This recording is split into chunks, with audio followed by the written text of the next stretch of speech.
हर रोज एक नई कहानी देखने के लिए चैनल को सब्सक्राइब करें और बेल आइकन दबाना ना भूलें। छाया और माया दोनों थी तो ननद और भाभी, पर रहती बिल्कुल बहनों की तरह थी। वो काफी खुश थी, पर क्या उनकी ये खुशियाँ ज्यादा दिन तक रहेगी? चलिए जानते हैं। छाया अपनी ननद का इंतजार कर रही थी।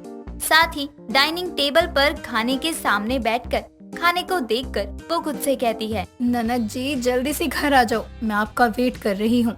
आज मैंने आपकी पसंद का खाना बनाया है। पता नहीं कहाँ रह गई, बोल रही थी जल्दी आऊंगी, पर अब तक नहीं आई है। वो खुद से बातें कर ही रही थी, तभी उसके दरवाजे की बेल बजती है। अपने घर के दरवाजे की बेल सुनकर छाया खुद से कहती है, लो आ गई। अब जब वो अपना मनपसंद खाना खाएगी ना, तो देखना कैसे खुशी से उछल जाएगी। छाया अब मुस्कुराते हुए दरवाजा खोलती है तो देखती है कि सामने पुलिस और एम्बुलेंस खड़ी है।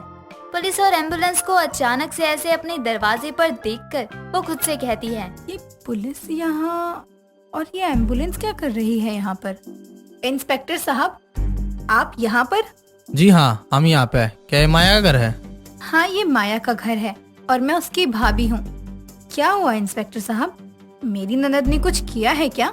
नहीं, आपकी ननद ने कुछ ना करा, पर आपकी ननद अभी इस दुनिया में ना रही।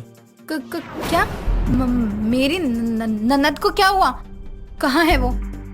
माया, माया, मेरी ननद कहाँ है, बताओ। छाया रो रही होती है। तभी छाया का पति करण घर में आता है और उसे संभालते हुए कहता है, छाया संभालो खुद को। करण जी, मेरी ननद माया कहाँ है? मेरी माया।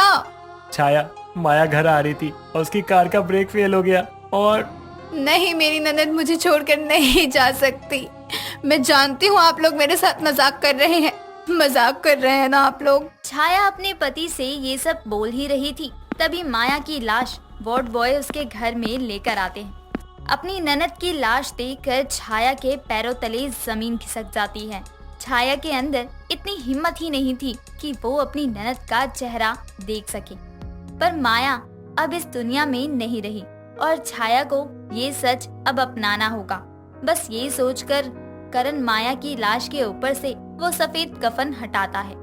अब जैसे ही छाया अपनी ननद का मरा हुआ मुंह देखती है, वैसे ही छाया बेहोश होकर गिर पड़ती है। छाया की हालत अब बहुत ही ज्यादा बुरी हो जाती है, पर करण अपनी पत्नी का साथ नहीं छोड़ता और उसे भी संभालता है। अब कुछ देर बाद छाया को होश आता है। तब वो माया की अर्थी के पास बैठकर अपने पति से कहती है, करण जी, मुझे कुछ पैसे चाहिए। पर क्यों छाया? ननद जी को एक हार पसंद था, मुझे वो हार लाना है और मेरी प्यारी सी ननद को देना है, नहीं तो वो मुझसे गुस्सा हो जाएगी। उसकी ऐसी बातें सुनकर करण रोने लगता है और वो उसे गले लगा लेता है। पर छाया करण को खुद से दूर करके कहती है, करण जी, मैंने आपको बोला ना मुझे पैसे दो। मुझे पैसे चाहिए, नहीं तो ननद जी मरने के बाद भी मुझसे गुस्सा रहेगी। छाया की बात सुनकर करण छाया को कुछ पैसे दे देता है, जिसके बाद छाया बाजार जाकर एक हार खरीद लेती है और घर आकर वो अपनी ननद की अर्थी पर चढ़ा देती है। जिसके बाद अब करण के साथ उसके आस पड़ोस के लोग उसकी अर्थी लेकर जाने लगते हैं। पर वो अपनी ननद की लाश को रोककर सभी से कहती है, ये तुम सब क्या कर रहे हो? मेरी ननद को कहाँ ले जा रहे हो? अभी मेरा मन नहीं भरा है मेरी माया से, इसलिए आप सभी मेरी ननद को मुझसे दूर नहीं ले जा सकते। मेरी ननद को हाथ लगाने की भी हिम्मत मत करना। अगर तुम लोगों ने इसको हाथ लगाया ना, तो मुझसे बुरा कोई नहीं होगा। हटो अब यहाँ से, ना जाने कहाँ कहाँ से आ जाते हैं। ननद जी, आप चिंता मत कीजिए, आपको मुझसे कोई दूर नहीं करेगा। मैं आपको किसी को हाथ तक नहीं लगाने दूंगी। इतना बोलकर छाया अपनी ननद की लाश को पकड़ लेती है और अपनी ननद की अर्थी पर हाथ देखकर वो सोचने लगती है। छाया माया के पीछे भाग रही थी। भाभी, मैं आपको ये हार नहीं दूंगी, चाहे कुछ भी हो जाए। अगर आप मुझसे ये हार ले सकती हैं तो लेकर दिखाइए। देखो ननद जी, मुझे ज्यादा भगाओ मत, नहीं तो मैं तुम्हारे भैया को बता दूंगी। वैसे भी मैं बहुत थक गई हूँ। अच्छा, तो इससे अब ये पता चला है कि आपकी उम्र हो गई है। भाभी, ये भागदौड़ आपके बस की बात नहीं है, इसीलिए भागना बंद करो और चुपचाप एक जगह बैठ जाओ। माया की बच्ची, मैं तुम्हें छोड़ूंगी नहीं। इतना बोलकर एक बार फिर छाया उठ खड़ी होती है और माया के पीछे भागने लगती है और आखिरकार छाया माया को पकड़ ही लेती है। अब बोलो, कौन बूढ़ा हो गया है? तुम्हारी भाभी अब भी जवान है। चलो अब वो हार मुझे दे दो। तुम्हारे भैया ने मुझे करवा चौथ पर गिफ्ट किया था। वो साल में एक बार तो गिफ्ट देते हैं, वो भी नकली। पर जो भी है, उनकी निशानी मैं तुम्हें नहीं दूंगी। हाँ हाँ मत दो।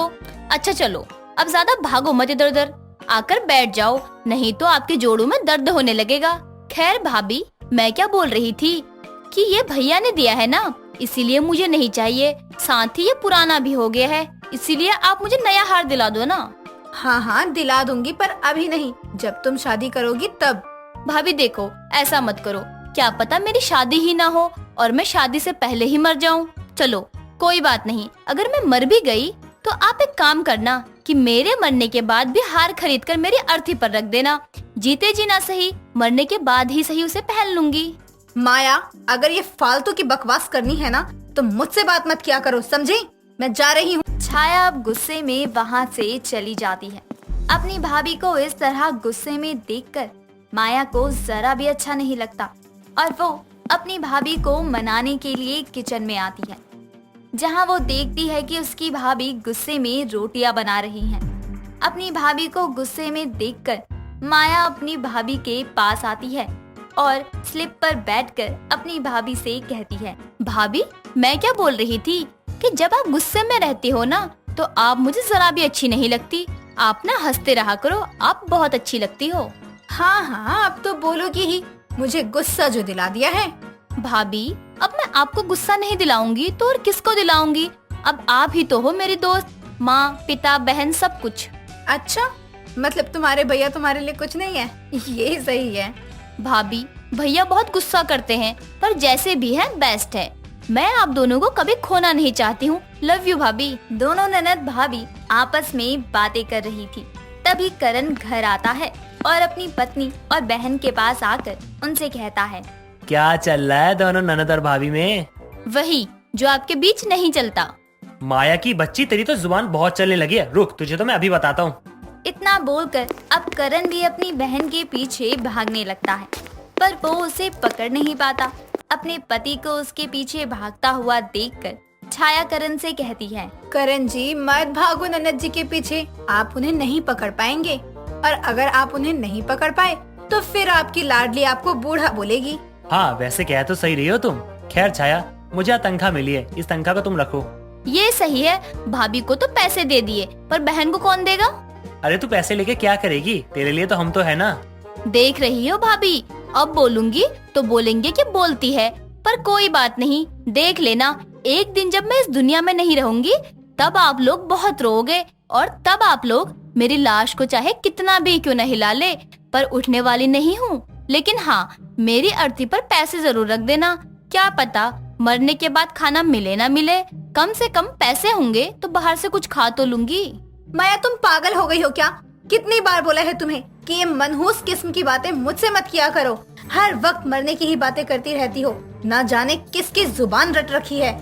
ये बात अगर आगे से दोबारा बोली ना तो देख लेना, मैं तुमसे कभी बात नहीं करूंगी। अरे 24 घंटे में से एक बार सरस्वती जुबान पर बैठी होती है। मना करती हूँ पर फिर भी सुननी ही नहीं है इसको तो मेरी। अच्छा भाभी सॉरी, मान जाओ ना, अब सच में कभी नहीं बोलूंगी, मान जाओ अब। जैसे तैसे अब माया अपनी भाभी को मनाती है और अब सभी खाना खाकर सो जाते हैं। ऐसे ही कुछ दिन गुजर जाते हैं और एक दिन, भाभी मैं बाहर जा रही हूँ, जल्दी आ जाऊंगी, कुछ अच्छा बना कर रखना। इतना बोलकर वो वहाँ से चली जाती है। ऐसे ही अब रात होती है, जहाँ एक तरफ छाया अपनी ननद के लिए खाना बना रही थी तो वहीं माया की कार का एक्सीडेंट हो जाता है।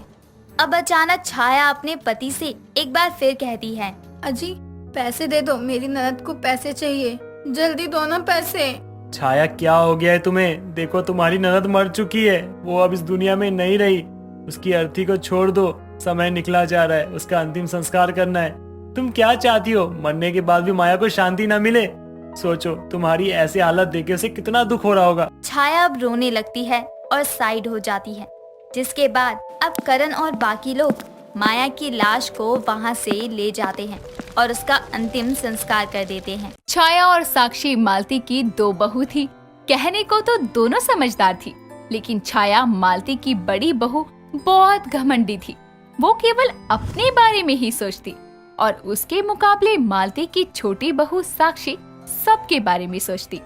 एक दिन छाया और साक्षी किचन में साथ खाना बना रहे होते हैं। तभी साक्षी छाया से कहती है, दीदी अब हम दोनों इस घर में हैं, तो अब कोई अच्छा सा लड़का देखकर अपनी बड़ी ननंद आनंदी की शादी कर देंगे, है ना दीदी? बात तो सही बोल रही है तू, लेकिन ऐसी काली कलूटी से कौन शादी करेगा? एक हो तो समझ आता है, लेकिन ये तो तीनों की तीनों पेंट का काला डब्बा है। अब ऐसा क्यों बोल रही हो दीदी? काले गोरे से क्या फर्क पड़ता है? आप तो जानती हो हमारी तीनों ननद का स्वभाव कितना अच्छा है। वह में मत जियो। ये तो जो हमें इतना अच्छा पति मिला है ना, वो बस इसीलिए मिला है क्योंकि हम सुंदर हैं। बोलने की बात है, वरना सब काला गोरा देखते ही हैं। दीदी आप मेरे सामने तो बोल देती हो, लेकिन ननदों के आगे मत बोलना, क्योंकि उनको बुरा लग जाएगा। और वैसे भी मुझे दूसरों का तो पता नहीं, लेकिन मुझे बिल्कुल भी फर्क नहीं पड़ता किसी के काले या गोरे होने से। दोनों बातें कर ही रहे थे कि तभी उनकी तीनों ननद आनंदी, चंचल और नीतू शॉपिंग करके आते हैं और आनंदी बोलती है, अरे भाभी आप तीनों यहाँ हो, मैं आपको कब से ढूंढ रही हूँ। चलो अब हम शॉपिंग से बहुत सारे कपड़े लेकर आए हैं, देखकर बताओ कैसे हैं। हाँ हाँ चलो, खड़ी क्यों हो? दोनों भाभी और तीनों ननद बाहर हॉल में आते हैं और कपड़े देखने लगते हैं। और नीतू एक रेड कलर की ड्रेस दिखाते हुए कहती है, ये देखो भाभी कैसी लग रही है, अच्छी लग रही है ना? ये पहनकर मैं अपनी दोस्त की बर्थडे पार्टी पे जाऊंगी। अच्छा, दोस्त की पार्टी के लिए लाई है? कोई नहीं, मुझे लगा मेरे लिए लाई है। कोई बात नहीं दीदी, नीतू पहन लेगी तो आप भी पहन लेना, इसमें मुंह लटकाने वाली कौन सी बात है। हाँ, और वैसे भी जो हमारा है वो सब आपका ही तो है, आप ले लेना जो आपको चाहिए हो। कोई बात नहीं, मैं तो इसीलिए बोल रही थी क्योंकि ये रेड कलर नीतू पर ऐसा लगेगा जैसे लाल कपड़ा पहनकर कोई काला सांड आ गया। क्यों भाभी, मुझ पर अच्छी नहीं लगेगी ये ड्रेस? तुम तीनों इतने चटक कपड़े मत पहना करो, तुम लोगों पर ऐसे रंग अच्छे नहीं लगते। ये रंग तो मेरे जैसे गोरे रंग वालों पर अच्छे लगते हैं। ऐसी कोई बात नहीं है दीदी, मेरी ननद तो इतनी सुंदर है कि कुछ भी पहन ले सुंदर ही लगेगी। कोई बात नहीं भाभी, हमें पता है कि हम कितने गोरे हैं और कितने काले हैं, और वैसे भी ये ड्रेस भाभी को अच्छी लग रही है नीतू, तो भाभी को ही दे देना फिर। इतना बोलकर नीतू वो ड्रेस छाया को दे देती है और सब अपने कमरों में चले जाते हैं। इसी तरह छाया बातें घुमाकर तीनों को ताना मार ही दिया करती थी, लेकिन हमेशा उनके आगे साथ देने के लिए साक्षी खड़ी हो जाती थी। एक दिन छाया और साक्षी की सास मालती और तीनों ननद साथ में शादी में जा रहे होते हैं कि तभी छाया बीच में टोकते हुए कहती है, तुम तीनों पहले ही इतनी काली हो, ऊपर से तुमने मेकअप भी ऐसा कर लिया, कोई देखेगा तो डर जाएगा। भाभी आप ऐसे क्यों बोल रही हैं? इतने भी बुरे नहीं लग रहे हम। दीदी तीनों इतनी प्यारी लग रही हैं और आप है कि मजाक कर रही हो। कोई इन्हें ऐसे देख लेगा ना तो वहीं बोल देगा कि मुझसे शादी कर लो। हाँ, अब ये कर भी क्या सकते हैं, कुछ भी कर लो, ये रहेंगी तो काली की काली ही। कुछ भी करने से ये गोरी थोड़ी ना हो जाएगी, हर जगह बेइज्जती करवा देती है। पहले ही बोल रही हूँ, मुझसे थोड़ा दूर रहना। छाया बहू सही बोल रही है, अब तुम तीनों की शादी की उम्र हो रही है, थोड़ा तो ढंग से रहा करो, तभी तो कोई पसंद करेगा। रहने दो माँ जी, ये बात तो आप भी जानती है, आपकी इन तीनों काली बेटियों को कोई पसंद नहीं करने वाला। अरे इनके लिए इन्हीं के लायक कोई हपसी सा देखना पड़ेगा। माँ आप तो भाभी की तरफदारी करो मत, अब हम काले हैं तो इसमें हमारी क्या गलती है? अब दुनिया में हर कोई मेरी भाभीयों की तरह सुंदर और गोरा तो नहीं हो सकता ना। और होना भी क्यों है, जो जैसा है उसमें ही खुश है, और जिसे पसंद करना होगा वो ऐसे भी देखकर पसंद कर लेगा ना। चुप कर तू, तेरी खुद तो शादी हो गई है, अब मेरी बेटी को काले गोरे का ज्ञान दे रही है। मैं तुम तीनों को बता रही हूँ, जो तुम्हारी दोनों भाभी अपने मुंह पर लगाती हैं, वो तुम भी लगा लो, कुछ तो रंग साफ होगा तुम्हारा। आपने बोल दिया और हम तीनों गोरे हो गए, ऐसा कैसे हो सकता है भाभी? आज तक तो हम गोरे हुए नहीं, अब हो जाएंगे। क्या आप भी बिना बात के एक दूसरे से बहस कर रहे हो? माँ जी आप देख लेना, इन तीनों को बहुत अच्छे लड़कों का रिश्ता आएगा। जो हो नहीं सकता वो क्यों बोल रही हो? रिश्ते आने से शादी नहीं हो जाएंगी, रिश्ते आएंगे और देख कर चले जाएंगे और मना कर देंगे। जिसके बाद इतनी लड़ाई होने से वो शादी में जाना ही कैंसिल कर देते हैं। अब तो ये रोज का हो गया था, कोई ना कोई आकर तीनों नंदों की उनकी दोनों भाभी से तुलना करके उन्हें काला बोल दिया करता था। कई दिनों बाद आनंदी के लिए मोहित नाम के लड़के का रिश्ता आता है और कुछ दिनों बाद मोहित अपने भाई अरुण के साथ आनंदी को देखने आता है। मोहित और आनंदी आपस में बातें करके सबके साथ बैठे होते हैं और अरुण सबके सामने बोलता है, भैया भाभी तो बहुत अच्छी है, मुझे तो बहुत पसंद आई। आप बताओ आपको कैसी लगी? अरे तुम्हें इनसे शादी थोड़ी ना करनी है जो तुम राय दे रहे हो। अपने भैया से तो पूछो, उन्हें ये काली बीवी चलेगी? काली है आपके लिए होगी, मेरे लिए भाभी ही है और मैं भैया की पसंद अच्छे से जानता हूँ, उन्हें भी कोई ऐतराज नहीं होगा। क्यों भैया? हाँ, मुझे भी आनंदी बहुत पसंद आई। हमारे तो माँ बाप नहीं है, हम दोनों भाई ही हैं। और आनंदी से आज जितनी भी बात हुई मैं यकीन से बोल सकता हूँ, मेरे लिए आनंदी से अच्छा कोई और मिल ही नहीं सकता। तुम इतने गोरे चिट्टे अच्छे दिखते हो, तुम्हें आनंदी के साथ शादी करने में कोई प्रॉब्लम तो नहीं होगी ना? आप आनंदी की भाभी हो, इसलिए आपको तो कम से कम ये नहीं बोलना चाहिए। आप घर वाले ही उसे ऐसा बोलते हो तो बाहर वाले तो बोलेंगे ही ना। हाँ मोहित सही बोल रहे हैं, मैं भी तो आप लोगों को यही समझा रही थी कि हमें दूसरों से मतलब नहीं होना चाहिए। हम लोगों को तो अपनी ननद अच्छी ही लगती है ना। मैं तो यही बोलना चाहता हूँ कि मेरे छोटे भाई अरुण की शादी भी आपकी छोटी बेटी चंचल से करवा दो। भैया मैं ये सोच ही रहा था कि मैं कैसे बोलूं, पर आपने मेरे मन की बात बोल दी। बेटा आज तुमने हमारी आंखें खोल दी। हम लोग इन तीनों के काले रंग को लेकर इन्हें कितना बुरा भला बोलते थे और तुम हो कि उसके काले रंग की तरफ बिल्कुल ध्यान ही नहीं दिया तुमने। हाँ, तुम तीनों मुझे माफ कर दो। अपने गोरे रंग के घमंड में मैं हमेशा तुम्हें ताने देती रही, कभी तुम्हारी भावनाओं को समझ ही नहीं पाई। कोई बात नहीं भाभी, अब तो आप दोनों दीदी की शादी की तैयारी करो। आप तो दोनों की शादी जल्दी हो जाएगी और भगवान की दया से दोनों जीजू इतने अच्छे मिले हैं जिनके दिल में गोरे काले का कोई भेद नहीं है। वो सबको एक समान समझते हैं। हाँ, क्योंकि कभी भी हमें इंसान को उसके रंग के आधार पर नहीं आंकना चाहिए। इंसान को काला या गोरा उसका स्वभाव बनाता है, ना कि रंग। हाँ बहू, ये बात तो मैं इनकी माँ होकर भी नहीं समझ पाई और तू इनकी भाभी होकर भी इनका साथ दे रही थी। मुझे माफ कर दो। कोई बात नहीं माँ, आजकल की दुनिया यही है, मन से नहीं तन से लोगों के बारे में राय बनाती है। छाया और मालती को अपनी गलती समझ में आती है और अब वो आगे कभी किसी के काले या गोरे रंग को लेकर भेदभाव नहीं करती। और कुछ दिनों बाद आनंदी और चंचल की शादी हो जाती है और वो अपने ससुराल में खुशी से रहती है। थोड़े दिनों बाद ही नीतू के लिए भी बहुत अच्छे लड़के का रिश्ता आता है और उसकी भी शादी कुछ दिनों बाद हो जाती है, जिसके बाद भाभी और ननद अपने अपने घरों में खुशी से रहती हैं। भाविका कॉलेज के बस स्टैंड पर खड़ी बस का इंतजार कर रही थी। तभी अचानक जोर से हवा चलनी शुरू हो जाती है, जिससे मौसम ठंडा हो जाता है। तभी हवा के झोंके से लड़खड़ाती हुई एक लड़की भाविका के पास आकर उसका हाथ पकड़ लेती है। कौन है? ओहो, तू है महारानी। मैं भी कहूँ, पता नहीं किस अनजान ने आकर मेरा हाथ पकड़ लिया। यार देखना, अचानक से मौसम कैसे सुहाना सा हो गया, कितनी ठंडी हवा चल रही है। अब इन लोगों के लिए ये मौसम सुहावना है, तेरे जैसी हड्डी के लिए तो फूंक भी खतरनाक है। अभी तो वैसे भी कितनी जोर से हवा चल रही है। हाँ यार, तभी तो तुझे पकड़कर खड़ी हूँ। कहीं उड़ने की नौबत आई तो तेरे सहारे बस तो जाऊंगी। वैसे लगता है बारिश आने वाली है। वो इतना बोलती ही है कि बूंदें पड़ना शुरू हो जाती है। कुछ ही देर में तेज बारिश आने लगती है। तभी दोनों पास की ही दुकान के पास जाकर खड़े हो जाते हैं, जहाँ एक भुट्टे का स्टॉल था। दोनों बारिश में भुट्टे खाने लगते हैं। आहा, इस बारिश की वजह से भुट्टे खाने का मौका मिल गया। भैया जरा 2 भुट्टे देना। जी मैडम, कौन सा दे, सिका हुआ कि उबला हुआ? भैया सेक कर ही देना, मस्त नींबू नमक लगा के। नहीं, मुझे उबला हुआ भुट्टा देना भैया। उबले हुए भुट्टे में क्या स्वाद होता है? अरे यार, भुट्टा तो भुट्टा होता है ना, क्या उबला क्या सेका।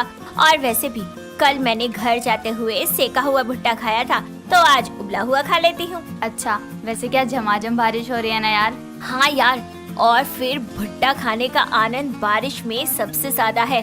वो अलग बात है कि मुझे भुट्टा खाना हमेशा ही पसंद है। ये लो मैडम, आपका सिका हुआ और आपका उबला हुआ भुट्टा। भुट्टे वाला दोनों को भुट्टा पकड़ा देता है और दोनों मजे से बारिश में गर्मा गर्म भुट्टा खाने लगते हैं। कुछ देर में बारिश रुकने के बाद दोनों बस लेकर घर चली जाती है। वैसे तो भुट्टे खाने का एक सीजन होता है जिसका भाविका को बेसब्री से इंतजार रहा करता था, क्योंकि उसे भुट्टे बहुत पसंद थे। वो उबले और सिके दोनों तरह के भुट्टे खाना पसंद करती थी। एक दिन वो खाना ना बनाने के चलते बाहर से पिज्जा ऑर्डर कर देती है। कुछ देर में जैसे ही पिज्जा आता है तो उसकी माँ नीलिमा कहती है, ये बाहर से खाना क्यों मंगवाया? घर में राशन का अकाल पड़ गया है क्या? नहीं माँ, लेकिन मेरा बनाने का मन नहीं था तो पिज्जा मंगवा लिया। आओ ना माँ बेटी मिलकर पिज्जा पार्टी करते हैं। आलस की मारी तुझे बनाना न पड़े इसीलिए तू खाने पर खर्चा करती रहती है नालायक। वैसे कौन सा पिज्जा मंगवाया है, पनीर वाला या सब्जी वाला?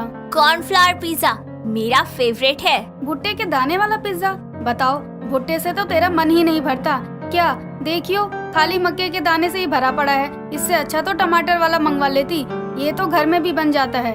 हाँ तो अगली बार बना देना, अभी खाना तो है, खा लो ना, वरना मैं पूरा खा जाऊंगी। हाँ तो ठूस ले, इससे अच्छा तो मैं चने न चबा लूं। इतना कहकर नीलिमा वहाँ से चली जाती है और भाविका पूरा कॉर्न पिज्जा अकेले खा जाती है।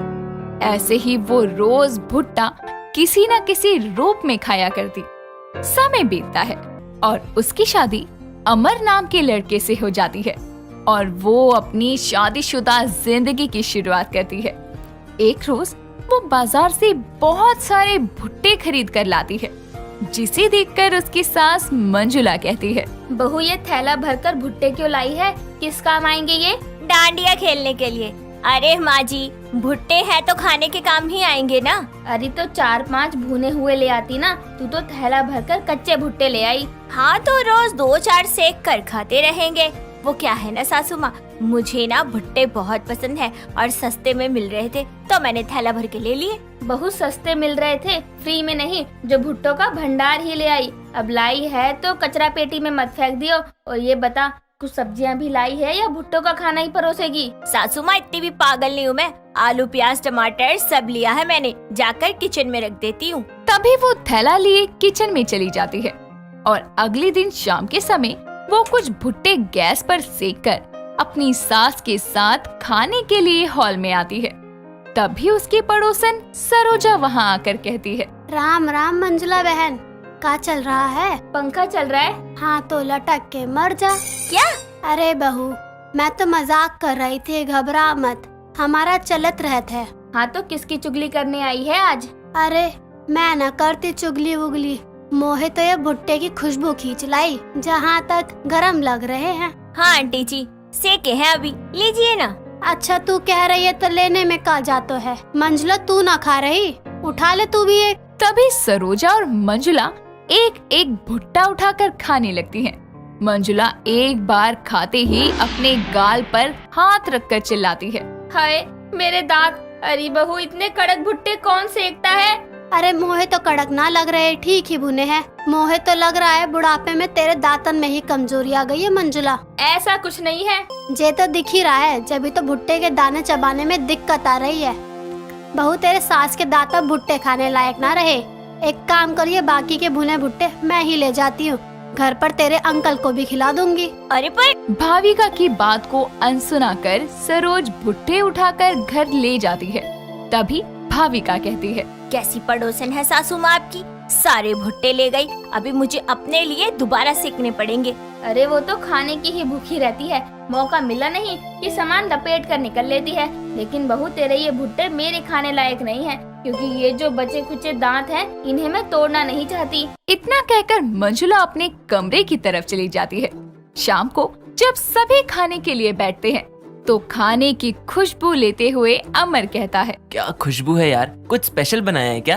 हाँ बनाया तो है, लेकिन आपके लिए नहीं, सासू माँ के लिए। मेरे लिए? लेकिन मैंने तो कुछ बनाने को नहीं कहा था बहू। पता है, इसीलिए मैंने अपने मन से बनाया है। हाँ पर बनाया क्या है? मक्के की सब्जी, मक्का पुलाव, मक्का यानी भुट्टे की सब्जी। यार तुम भुट्टा खाती हो ये तो पता है, लेकिन भुट्टे की ऐसी डिशेस भी बना सकती हो ये नहीं पता था। पहले खाइए फिर तारीफ कीजिएगा सासू माँ। तभी अमर और मंजुला खाना चखते हैं।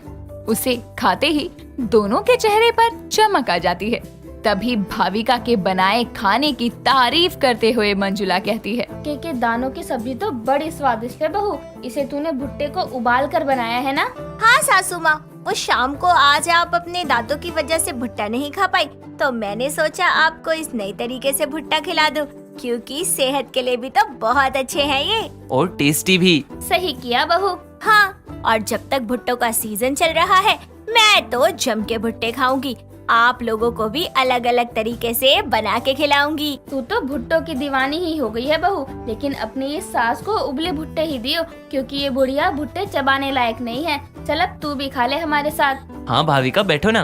क्यों नहीं, अभी खाती हूँ। फिर तीनों मिलकर खाना खाते हैं और ऐसे ही भाविका भुट्टे के दानों से अलग अलग रेसिपीज बनाती, जैसे कॉर्न चाट, स्वीट कॉर्न, चीज कॉर्न और अपने साथ घर वालों को भी खिलाती। दोस्तों, अगर आपको ये कहानी पसंद आई तो इसे लाइक करें, शेयर करें और कमेंट करके बताएं कि कहानी में आपको सबसे अच्छा क्या लगा।